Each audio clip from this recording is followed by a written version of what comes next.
Você ainda acredita no amor? Claro. Você é casado? Eu acredito. Não, sou divorciado.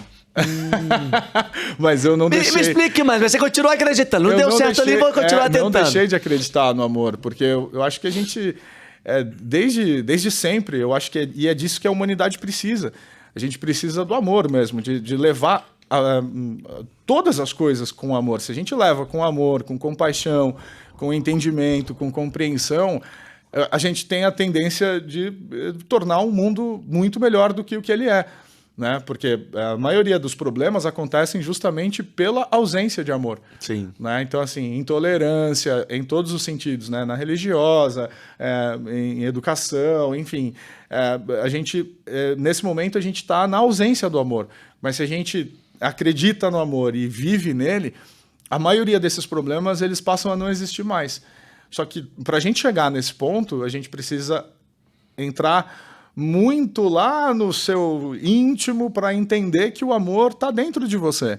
É que a gente é condicionado, né? A gente vive uma casca aqui na sociedade que é cheia de informação, cheia de coisa, e um monte de gente que de repente não olha para dentro de si, só olha muito para fora. E aí a gente acaba entrando nesses conflitos. Mas quando as pessoas passarem a olhar um pouco mais para dentro de si e descobrirem que nós somos apenas amor e apenas luz, e somos seres divinos, né, por assim dizer, acho que as coisas podem começar a melhorar. E eu tenho sentido que a nova geração está vindo muito nessa pegada. Então, eu acredito que, através dessa nova geração, que acredita também nesse amor mais livre, mais liberto e mais presente, né, de certa forma, a gente tem a tendência de criar um novo cenário daqui Mas o que seria esse amor mais livre? Relacionamento aberto ou não é isso? Não, acho que não. É livre no sentido de sentir, de gostar de quem você gosta. Exato, de você ser livre para você amar e gostar do que for, a hora que for e do jeito que você entender, mas que seja amor, entende? A gente viveu a nossa geração, acho que eu nasci em 84, então assim, a gente cresceu ali na década de 90 e tal, ainda num resquício, né, dessa bolha do que é o casamento, do que é se dar bem, o que é ser feliz, assim, você precisa disso e disso para isso acontecer. E hoje a gente tem tantas ferramentas, né? Tem internet, hoje em dia para a gente falar com outra pessoa é muito mais fácil. Na nossa época, para a gente namorar, era muito mais difícil. A gente não tinha uma câmera aqui que eu podia ver a pessoa e trocar ideia com ela, entende? Ao mesmo tempo. Então, assim, era mais difícil, era um sentimento que era mais lá dentro, era mais enraizado. E quando acontecia aquele encontro, nossa, meu Deus, olha só, a gente está se encontrando depois de tanto tempo, porque era difícil a gente se ver, não tinha transporte por aplicativo, não tinha ônibus 24 horas, não tinha internet, não tinha câmera em celular, nem tinha celular. Então, assim, hoje em dia as coisas estão mais fáceis. Então, assim, eu acho que está mais fácil para a galera amar mais hoje. Então, acredito que a gente tem um bom futuro aí pela frente. Mas você falou de relacionamento aberto. Acho que eu não fui tanto nessa área aí. Foi mais a liberdade para amar. Exato. O amor, ele está mais próximo. Eu acredito que ele está mais perto. Mas você teria um relacionamento aberto ou não?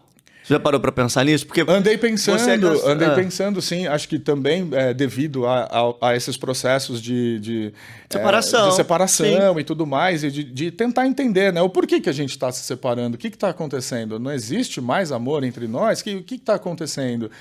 E aí você passa a investigar, e aí eu passei a estudar um pouco mais sobre o relacionamento aberto, sobre poligamia, sobre a não monogamia. Então, assim, são várias vertentes que a gente olha e fala assim, meu Deus, e agora?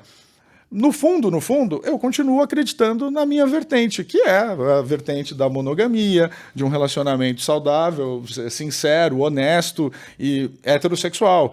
É o que eu acredito e é como eu me entendo. Então, sim, assim, eu não vou...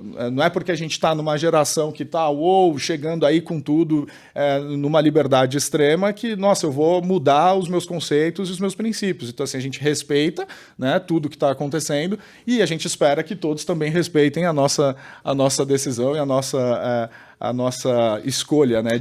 E de alguma maneira parece um pouco difícil também levantar essa bandeira desse tipo de pensamento. Você acha que com essa onda, que obviamente é necessária, pelo menos na minha opinião, sobre o debate, para quem pensa que tem uma relação monogâmica, ser hétero, enfim, querer construir uma família padrão, de alguma maneira você sente que existe um desconforto ali em falar sobre isso? Eu acho que, principalmente por conta desse movimento liberal que está rolando, tá mais difícil, né?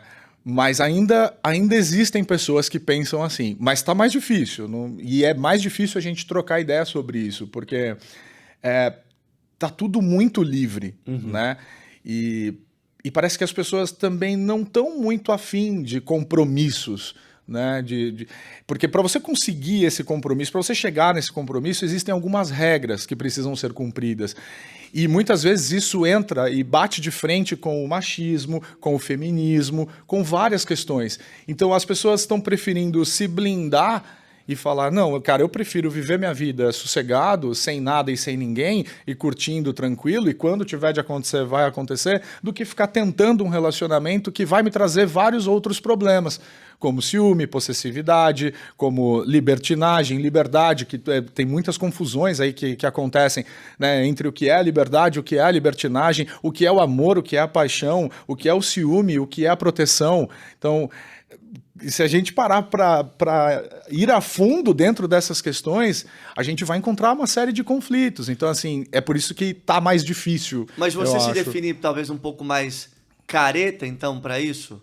Careta no sentido de, tipo, beleza, eu vejo que talvez foi por um caminho que até ali eu não vou mais. Sim, eu acredito que sim, porque é tentadora, né? A proposta de ser livre e viver um relacionamento aberto. Cada um fica com quem quiser e tem as regrinhas. Você chegou a tentar em algum momento? Não cheguei a tentar. Eu cheguei a conversar sobre isso, mas a gente já tinha terminado, já tava, a gente tinha se tornado amigo. Mas independente da sua relação, eu digo pelo meio mesmo, porque antes do seu relacionamento durou quanto tempo? Foram 5 anos quase, no total. 4 anos 5 anos. 4 anos e tem quanto tempo que você terminou?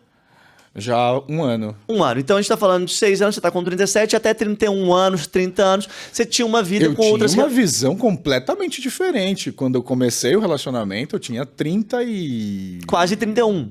Por aí, 31 para 32. Tá.